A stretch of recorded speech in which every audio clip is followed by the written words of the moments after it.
Hi, I'm Kat Rosenfield, and this is Feminine Chaos. In case you missed the announcement last time, Phoebe will be away for the next couple of months, taking some time off because she just had a baby. Good reason to take a break from podcasting.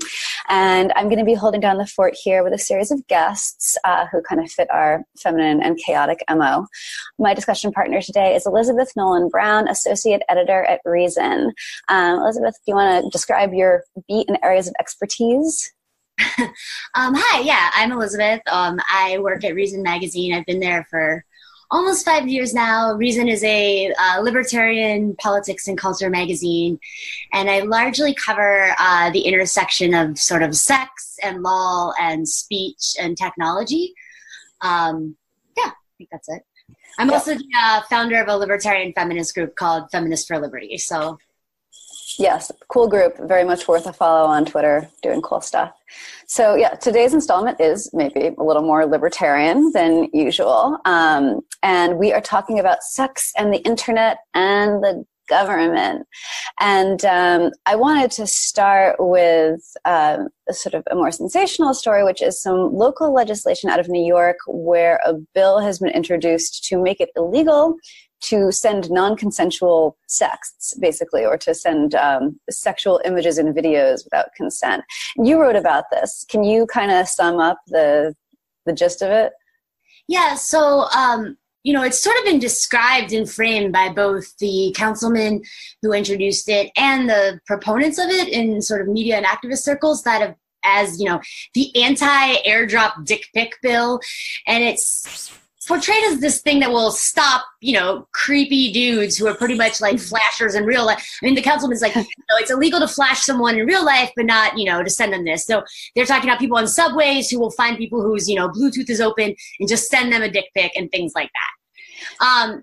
We can debate whether or not that's something that's a matter for criminal activity, but I think the most important point is that that's not just what this bill does. I mean, sure, that would be one component of it, but like you said, it says, any sort of sending of a sexual image, which includes, like a butt or a breast or a pubic area in it, would be illegal if it was done, without the consent of the person who is receiving it. And so, that could criminalize a whole lot of activity between people who are dating or between people who are trying to hook up could really be used as revenge by people who feel jilted and things like that, and just really come back to bite women, actually. And so, it's being portrayed as this sort of pro-feminist thing, and I think it's definitely not at all. Right. So I was looking at the text of it, and it said, the way it's phrased is really interesting. It says, it may be a misdemeanor for a person to send an unsolicited sexually explicit video or image to another person with intent to harass, annoy, or alarm such other person. Yeah. Which, obviously rules out a lot more than just airdropping your penis to somebody on the subway. And I have thoughts on this, but I also have a lot of questions. And the first one is, like, how necessary is this law? Is this it's been a while since I was a regular subway rider, because I don't live in New York anymore. So, does this happen a lot?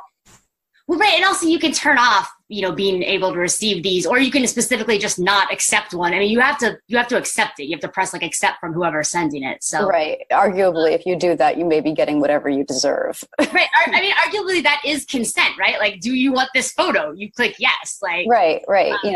Understanding. You would think most people would understand, that if somebody you don't know is trying to send you a photo on the subway, that there's at least a solid chance that it's going to be a dick or right, or just something you don't want, really. Right. But is this happening a lot? Well, I mean, I think I don't know how much is happening, but I think the better question is kind of, if it is happening and it is a problem, are there other remedies for it? And that answer is yes, because there's harassment laws, there's laws against stalking, there's laws it's illegal to make a true threat. So I feel like, there are all sorts of ways where if someone actually is doing this with the intent to harass or stalk or whatever, then, you can go after that with other criminal statutes.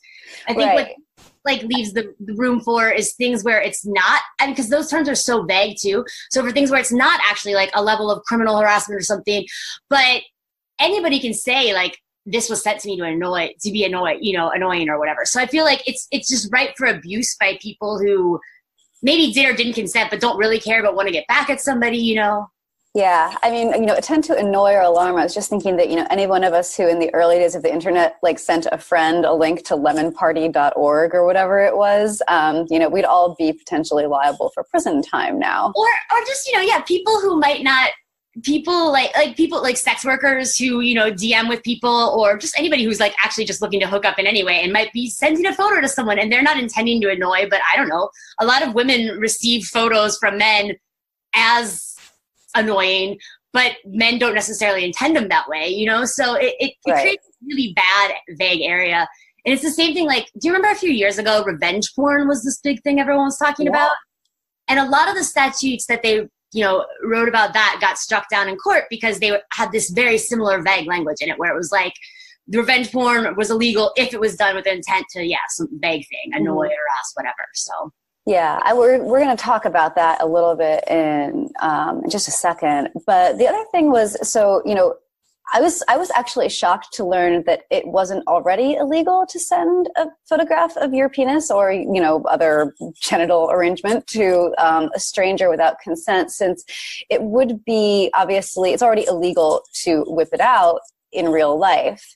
And I mean, sort of similarly to how legally there's no distinction between a paycheck and the photograph you take of the paycheck in order to deposit it, via like a smartphone banking app.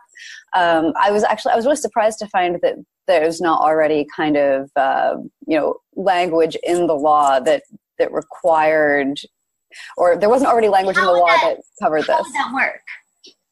Well, I don't know. What kind of explicit consent do you need? How does that affect people who are already exchanging messages but maybe haven't yet sent a message, or maybe they've sent a message of their butt, but suddenly they send one of their breasts? Like, is that, it creates all these sort of ridiculous areas, I think, that, just aren't matters for criminal law. Right. Especially since retroactively something that was potentially, flirtatious or naughty, in the aftermath, maybe you don't feel the same way about it, but that doesn't mean that you necessarily want it criminalized. Right. I think another thing to consider too is like why it's illegal to flash someone, for an adult to flash another adult in public or whatever, or in private without, their consent, but in person, why it's illegal. And, it's not necessarily that it's like so harmful for our eyes as adults to view another person's naked body, right? Like, it's not like we're so delicate that we're going to be traumatized by the sight of a penis. It's the fact that when someone is presenting themselves to you naked in public in an unfamiliar situation, like that's threatening. Like that's read as physically threatening. And you can't just block that person. You can't just push a button and be like, that person will go away. So it's a very different category of activity, I think. That's interesting. I hadn't thought about it that way. I mean, having lived in New York for almost 10 years before I moved out here, I think like most women who rode public transportation in the city, I did see my share of dicks. And now that, when I'm thinking about it, it never read as threatening to me. It was just kind of ridiculous, and brazen and, generally the purview of somebody who clearly had other issues. Right. I mean, it was never, at least in my experience, it was never like a guy in a 3-piece suit carrying a briefcase also whipping out on the L train. Right. Which also brings up a good point, though. Like, people like you then aren't probably going to, try to press charges if someone sent you an unsolicited dick pic online. Sure. Like the vast majority of people are going to read it like you just said, you read the subway person and be like, oh, like that's annoying, but whatever. I'll report them to the site. I'll, do whatever, block their phone number, but they're not going to press charges. I think the people who are going to press charges are the ones who are sort of using the law for other purposes. Mm-hmm. Yeah. Well, it's interesting to me that it's a misdemeanor, but it says it would be punishable by up to 1 year in prison or a fine, or rather jail, or a fine of $1,000 or both. Yeah. Which, obviously for sending a picture, it's a lot. I mean, even for a misdemeanor, that's pretty serious. But I guess, this kind of either vague language or something that seems like an overreach or leaving things too broad is a common thing anytime the government tries to get involved in regulating the place where sex and technology intersect. And it does strike me, and I think, you're like more explicitly libertarian than I am, but, it does a common sense thing that you would want to be cautious about inviting the government in to enforce this kind of behavior, since once they're involved, they're not likely to be subtle about it. Right. I mean, like, we've seen some laws against, we see laws against child pornography being used to stop being used against teenagers who are consensually sexting with each other. I mean, like, yes, that actually happens all around the country. And so it's just like, when you give police these powers, they almost never use them in the way that, people who have like good social justice goals in mind think that they're going to be used. Yeah, that's an interesting issue because, these laws are obviously designed purportedly to protect young people, but I feel like you hardly ever hear of them actually being used for that purpose. Instead, you hear about these horror stories where, a teenage girl is being indicted as a child pornographer for taking a picture of herself and sending it to her boyfriend. It's sort of like, I guess, criminalizing the existence of the photograph when the actual problem is somebody who is using the photograph to do harm to another person. Right. Usually when people are complaining, what they're complaining about too is that, like if someone starts spreading that photo without the person who originally sent its consent. Mm-hmm. But like, that's a different issue too. It's like, I think a lot of times people just don't think through how things are actually going to be enforced. They just sort of stop at like, this is bad, we should have a law against it, and like, there, that's it. Like, now it'll be illegal to do that, and they don't think about how it works in practice, so they don't actually like drill down to what the underlying harm is that is being caused and how to do, what would actually stop that versus, I don't know. Is there an example on the books of one of these laws that actually functions in the way that it's supposed to and protects the people that it's supposed to? I don't know. be hard pressed to actually think of that. Yeah. That's interesting. I mean, you have a lot of things in cases too, where it's like, not to get into a weird thing with, teenagers, but I think a lot of times it's a bigger penalty for people to have like an adult to have exchanged an image of a teenager, of a teenager. And I'm not talking about kids, but I'm talking about, someone who's like above 15, but usually, even if the age of consent to have sex with them is in the state is like 16 or 17, they can still get these huge federal prison sentences for doing that. And so I'm not trying to say like, oh, they shouldn't, like we should just let them. But I'm trying to say like, we have these huge disparities where technology is concerned a lot of times too, that it's sort of, because it's a lot easier to catch those things, I think, than to catch, actual predatory acts. I was going to say, than to catch a predator. Yes. But then, so this is interesting because you talked about revenge porn laws, which do seem like they're actually aimed more at criminalizing not the person in the picture or the existence of the picture itself, but the person who's using it for ill means. But you're saying that they don't actually function that way when applied? I mean, I'm not quite, like I wrote about this a lot in like 2014 and 15, and I haven't really looked into it much for the past few years, but I don't really think that any of them actually went into effect. I think there was a lot of them in state houses and a couple of them got enacted, but then like ACLU challenged them and they were struck down. I'm not sure that really any of them have been actually used. I don't know. I haven't heard anything about it. It's funny how you don't hear, like it was just everywhere in the news for a while and now, Right. Well, they were being passed really kind of like in this reactionary way, usually as a response to somebody having done a bad thing. Right. Like so many of these, laws designed to protect people or protect children or whatever, people are like, oh, this happened. Let's try to keep it from happening again. I don't think there's anything wrong with the revenge porn laws per se. It's just, it's sort of all in the details. And most of them are written in a way where it criminalized a wider range of activity than we wanted to. Because actually, if you think about it, like most extortion laws could apply in a lot of these situations. Like a lot of times what would happen is, someone would get the photo, like a lot of it was involving websites where someone would get the photo and be like, you have to pay me not to put your photo up or whatever. So, I mean, there's usually like other sort of criminal laws already on the books that could be used for the behavior that we want to criminalize. Right. So it's interesting that obviously extortion would apply in cases like that, but indecent exposure laws would not apply to showing airdropping your dick pic to somebody. You may not know the answer to this question. I don't actually know that. It's something I'm curious about. Is it illegal? Like if you are like holding a pornographic magazine on the subway, I don't know what you would be, but if you turn to the person next to you and we're like, hey, look at this. And, you kind of put it in their face. Like, is that against the law or is it just distasteful?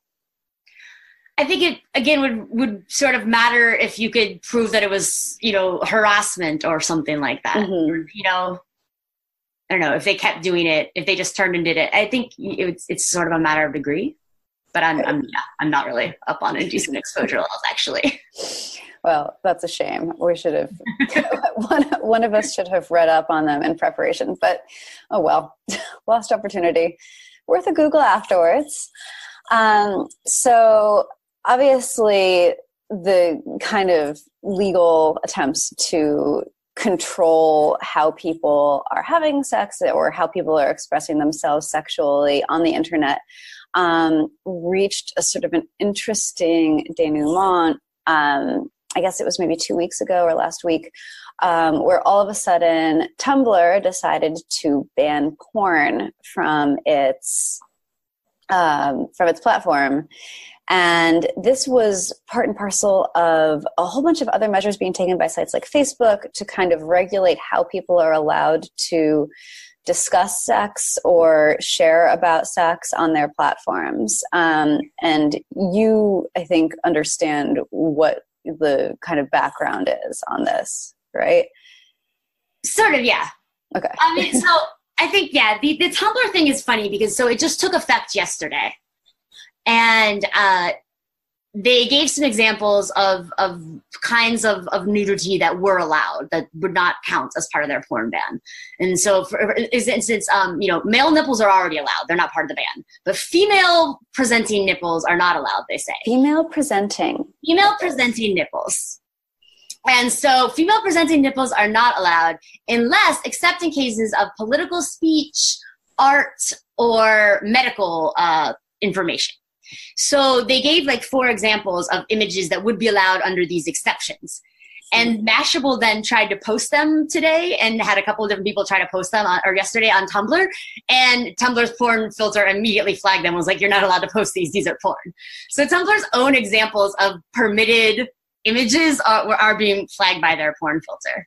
Right. It's interesting because it's just, a lot of times it's really hard to sort of filter these certain kinds of desirable or undesirable content when you're relying on algorithms and, Yeah, it's bots. It's not human beings looking at this stuff, right? Yeah. Okay. Oh, God. So I was going to say, so Tumblr and Facebook also enacted, that was really much more about not just regulating photographs, but regulating speech, I think. Yeah. There's this, it was their new sexual solicitation policy. And so it bans all these things that you can't say in the context of making a sexual pass at someone. And it's sort of framed as an anti-prostitution thing, but it doesn't at all stop there. It also says implicit or explicit solicitation, commercial or not. So, that includes anybody who's hitting on anyone else. And it says, you can't use sexual slang. You can't use words that describe kink, any sorts of different, there's a wide range of categories things you can't say. And obviously that's going to catch a lot of speech. Right. So, it sounds like not only would it, hit people who do sex work really hard, but also including legal sex work, people who are, just doing sort of even very tame, art modeling or something. It's still if you wanted to say, do you want to see my photos? That could be considered an implicit, Oh, interesting. Yeah. As somebody who used to be an artist's model, I never really thought of that as sex work, but I guess it does qualify. Facebook and Tumblr would not care. Right. No way that the internet would differentiate. I can't wait to tell my mom. Guess what? But yeah, it seems like it also has been catching the LGBT community. It makes it difficult to talk about stuff that's kind of not even necessarily sexually explicit, but sort of essential life stuff. I saw somebody saying that like you could no longer, if you're a gay man, you could no longer, say that you were a top. Yeah. Or, I mean, and outside that too, just anybody with sort of non-normative or non-sort of mainstream sexualities too, like anybody who's interested in like BDSM or just any sort of range of, consenting sexual activity, like that would be, caught up in this. Mm-hmm. Because like describing your own sexual, like, preferences and kinks would fall into that. Right. Do they draw the line at kink, or is it just like expressing any sexual preference whatsoever? I mean, it's unclear, like from their language, and this again gets us back to the thing where like these things are very, very vague and subjective. They're being decided by either bots or by Facebook moderators in countries all around the world who have like 4 seconds to decide between if they should reject or approve, something that someone has reported. Mm-hmm. And so it's not necessarily going to affect the vast majority of people who are doing any of this stuff on Facebook, right? It's huge. Most people aren't going to get caught up in this net, but anybody who wants to, I mean, it's so vague and so broad that pretty much a ton of people's conduct could fall under this policy. And if anybody wants to punish anybody, and especially if people want to target someone or harass them, they can very easily find something to do that. You see that happen a lot against sex workers, and I think you see that just happen a lot against, women in general online, especially if they're, expressing views that offend more conservative men and trolls. And so, they'll target them and try to find stuff and say, like the Jihad audit, they were reporting people to the Instagram models to the IRS, or at least purporting to. So right. I think that's, it's a policy that is just really, really ripe for abuse, and especially ripe for abuse the more you fall into a sort of marginalized category. Mm-hmm. We should mention for anybody not familiar that the Jihad audit was sorry, I think I said it wrong. Is it? I don't know. I don't think I've ever said that word aloud. I've only ever written it. I don't think I've ever said it on camera, so It's cool. If you had to do it for the first time somewhere, this is like a safe place. This is probably a safe place. But this was an attempt by, I don't want to say like just raging misogynists, but a certain segment of aggrieved men on the internet decided to. I'm sorry, your cat right now is sort of making the exact same. Oh God. He was involved. He was reporting people. Sorry, buddy. There you go.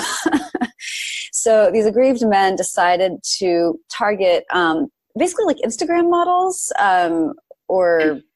Yeah, I mean, people who use Instagram and Snapchat and services like that to charge for their photos. Mm-hmm. Yeah, and we're trying to report them to the IRS, to make them pay taxes on their, I guess, what they considered ill-gotten gains. Yeah.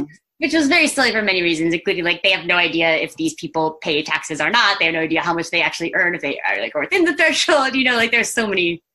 It was right. Definitely, and it's unclear really if anybody was even doing it, but it was one of those things that like a lot of big sort of, men's rights trolley accounts started spreading it, and then everybody started joins in, and it was almost just a way then to taunt people. And you just saw people, like taunting women, and then pretty much anybody who even wrote out against it. Like, I mean, I saw like me and all sorts of other journalists, or just anybody who's criticized it, then they'd come be like, oh, you must have a premium Snapchat account, we're going to find it and report you to the IRS. And it was just so dumb. It was so dumb. But I think, like that's the kind of thing that, I don't know, that all of these policies sort of invite if people want to do that. Right. Yeah. So it sounds like, it does seem like it creates a really kind of vast and not necessarily desirable opportunity for people who have a chip on their shoulder and who have too much time on their hands to start trying to just use the internet to go after people they don't like. Yeah. And the other thing that I noticed was that some legitimate news content, including like photo coverage of what's happening in Yemen right now, is being filtered out, even if it's from like a legit site like the New York Times. I saw this on Twitter and I didn't have a chance to verify it, so grain of salt, but it seemed like images of these starving children are being flagged again by an algorithm as being sexually explicit. Makes it difficult to, if you have like photojournalistic work that kind of, is of graphic stuff, but that, kind of arguably deserves to be shared, deserves to be seen, you have these sites kind of getting into actively suppressing information or suppressing news. Right. I mean, that's a different subject, but, the same sort of thing. I think you see a lot of times groups that do outreach to street-based sex workers, say handing out condoms, or, to street-based drug addicts, handing out needles, or groups that, do sex education or things like that. Groups that are talking explicitly to populations about sexual rights and sexual advocacy and stuff like that, especially when it involves some element of sex work, they end up getting caught up in this too. So you have, people who are actually actively trying to do harm reduction and not at all on the side of trying to be titillating, but because they're talking about these subjects, they end up, lumped in with this a lot. Mm-hmm. And even just like sex education stuff. I mean, you see like when you have these filters that block out, like the UK porn filter has just blocked out like all sorts of like basic like sex education websites and sexual wellness stuff. And I think there was even like a government, like health agency sex site that it blocked. And it's just... That sounds like a nightmare. Yeah. So that's in the UK, but obviously we've got a relatively recently passed law, and it's SESTA/FOSTA. Are they, I spent some time before we got on the phone trying to find the actual text of these bills, and, fell down a rabbit hole and had no success whatsoever. But the idea is that the internet is going to change a great deal. Is that about right? Yeah. So it was, two different bills, SESTA and FOSTA. They kind of got rolled into one, and FOSTA is the one that passed. Stands for the Allow States and Victims to Fight Online Sex Trafficking Act. Mm-hmm. And it was largely portrayed as a way to make sure that people couldn't advertise sex trafficking victims online, and to protect, underage sex trafficking victims from being exploited through websites and things like that. But that's, again, like so many things we talked about, like not at all what it, not at all what it does. That's already illegal. It is already illegal to post an ad for an underage person online, or to post an ad for a sex trafficking victim for forced prostitution. That's already illegal to participate in that. What this did was, in fact, make it a federal crime to facilitate, to host any content that facilitates or promotes prostitution. Mm-hmm. So not forced prostitution, not underage prostitution, but between consenting adults. To do anything that facilitates that the website could be held accountable. It doesn't have to have, direct knowledge that this was happening or anything like that. It just has to exist.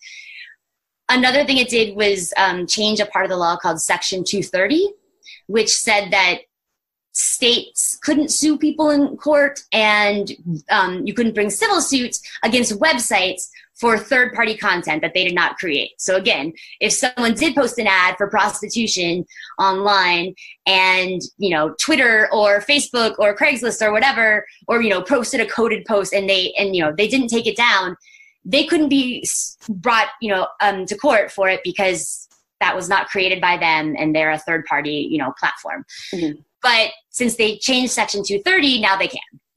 That's sort of it in a nutshell. So this is pretty unprecedented, right? Well, Section 230, has been around since the mid-90s.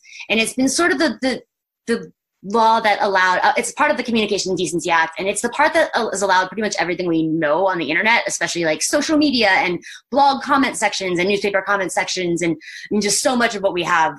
That's the backbone of our internet today, because if this law hadn't existed, anybody could have sued those sites out of existence anytime that any crime was facilitated through people who met on the site or interacted on the site, or anytime someone made a threat on the site, anything like that. Mm-hmm. And so it's, really what's allowed the internet to sort of grow and thrive since then. There are some exceptions to Section 230. So this isn't unprecedented, but this is sort of the first time that it's been for something like a misdemeanor crime like prostitution. Mm-hmm.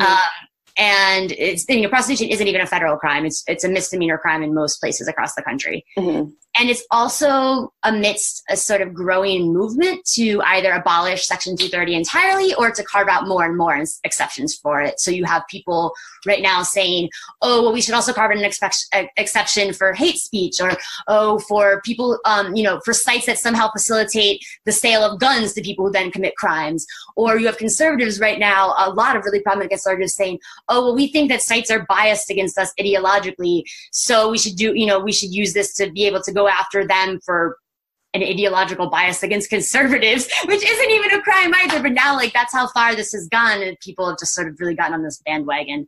And this was sort of the prostitution thing was the one that sort of started it. I think it was sort of a test case.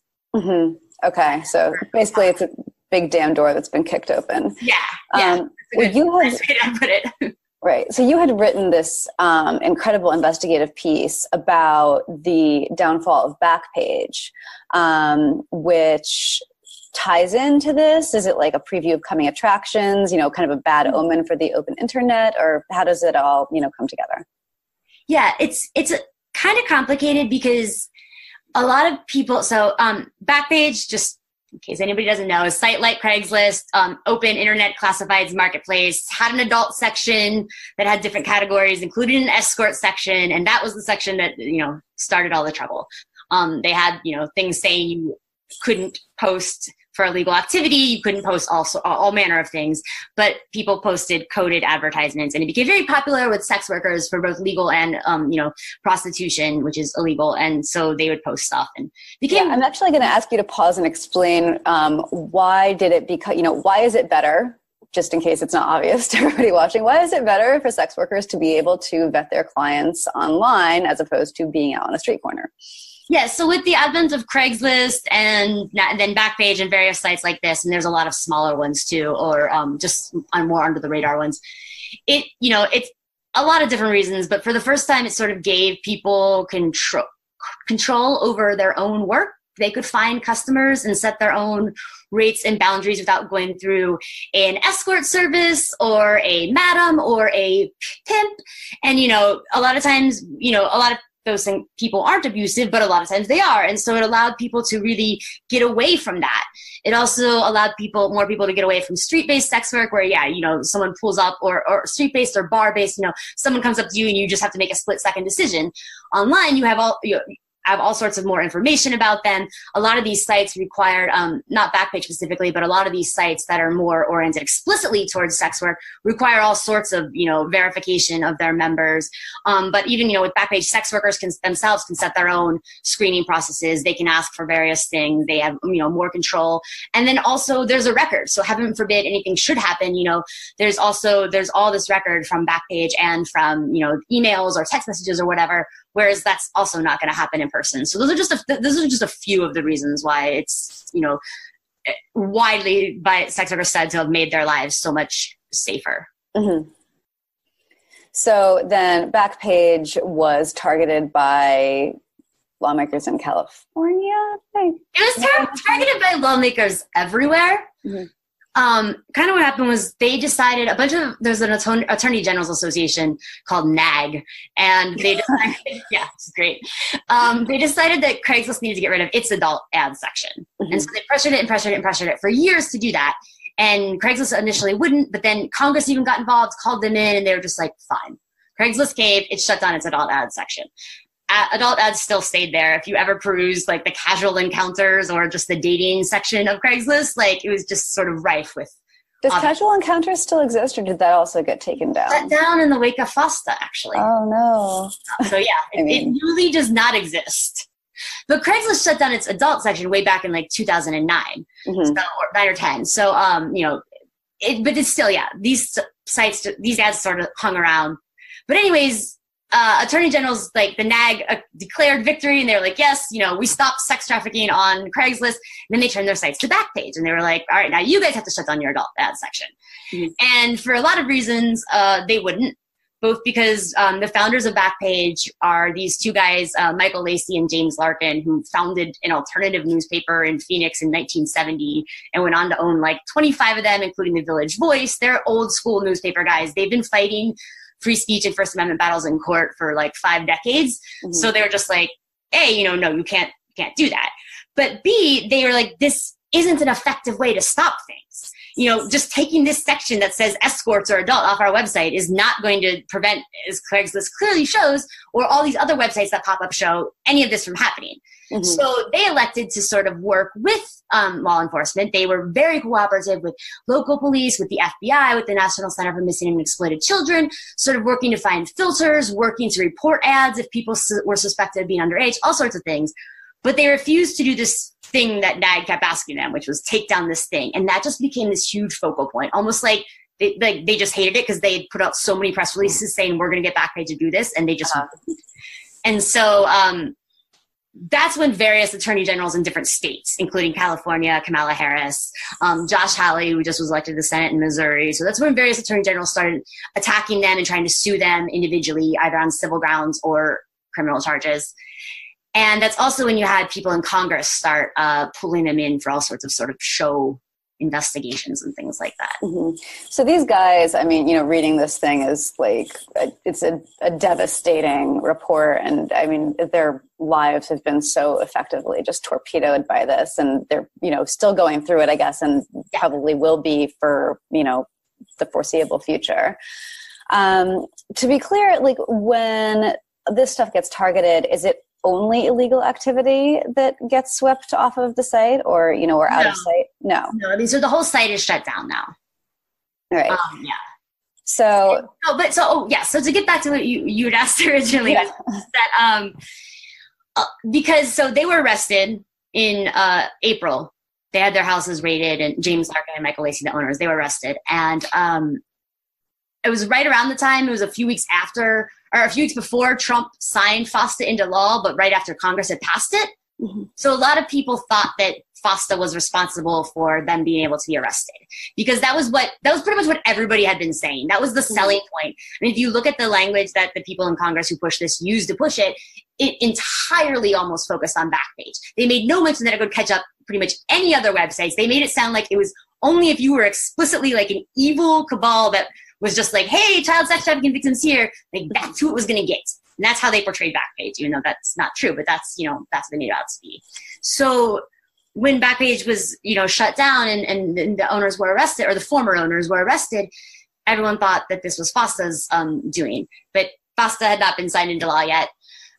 What happened was they were arrested on conspiracy and money laundering charges, and for conspiracy to commit prostitution, to, you know, facilitate prostitution and money laundering, and violating the Travel Act, which is this sort of old-timey thing saying you can't do things that cross state lines. Because it was using the internet, it was crossing state lines. Right. So basically any way that they had to, you know, go after these guys, they used. And pretty much this is, I mean, what's interesting about that just is that this is the thing that they've been using. These are the sort of charges that they've been using to take down escort services and prostitution and websites and prostitution rings and, you know, whatever, and brothels forever. Like these, so, you know, people like to act like we needed this horrible new law, this horrible speech limiting, you know, censoring all sorts of not illegal content law in order to get this sort of activity. And even if you say that Backpage was a deserving target, it wasn't necessary to get them at all.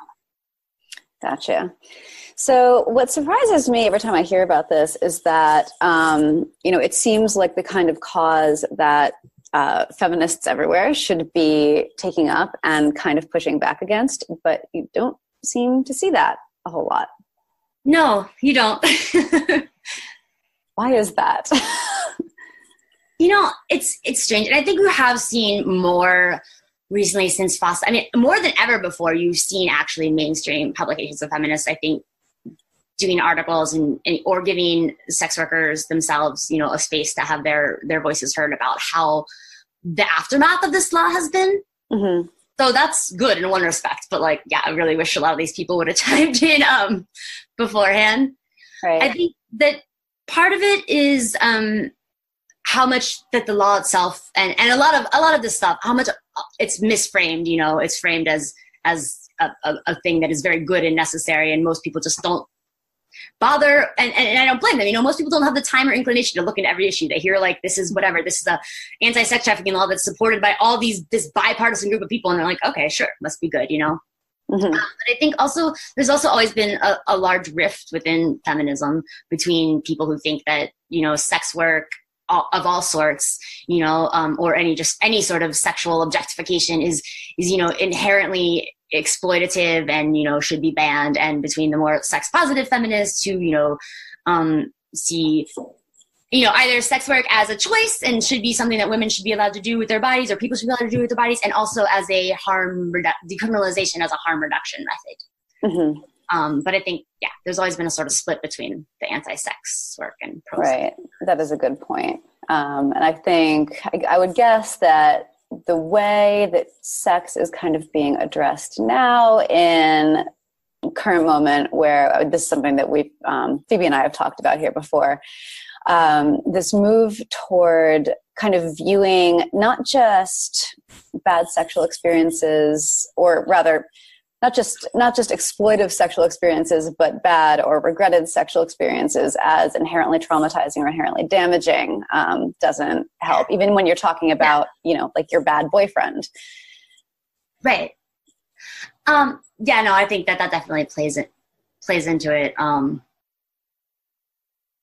It's interesting because a lot of those cases that are very what we would think of maybe as what we would think of as things we want to punish under sex trafficking laws. It's not, people being abducted and forced into it in like a being chained to a radiator sort of way that you see, but it's usually more things like domestic violence situations, mm-hmm. or teenage runaways, like a huge number of them in state care, who are sort of hooking up with these older men who then end up sort of pimping them out. And, we have this very simplistic way of talking about that too, where it's just like, well, like, they are victims, and like, that's it. Arrest the people who do all this stuff, whatever. And like, I'm not saying they aren't victims, but I'm saying like, it doesn't help just to make it this black and white thing where we act like there's these, a lot of times like these women themselves will say that they're not victims because, mm-hmm. and sometimes they aren't, and sometimes they are. And so we don't want to bother figuring out what is going on in individual situations. We just like to sort of be able to say like, no, these things must just be inherently harmful no matter who you are. Mm-hmm. I don't know. That was sort of a convoluted thing. I sound like I'm sticky. I'm not trying to stick up for like any sort of relationships that are exploitative. I'm just saying that we sort of are so concerned with this like oversized idea of trauma and harm that we don't look at what is actually happening. Mm-hmm.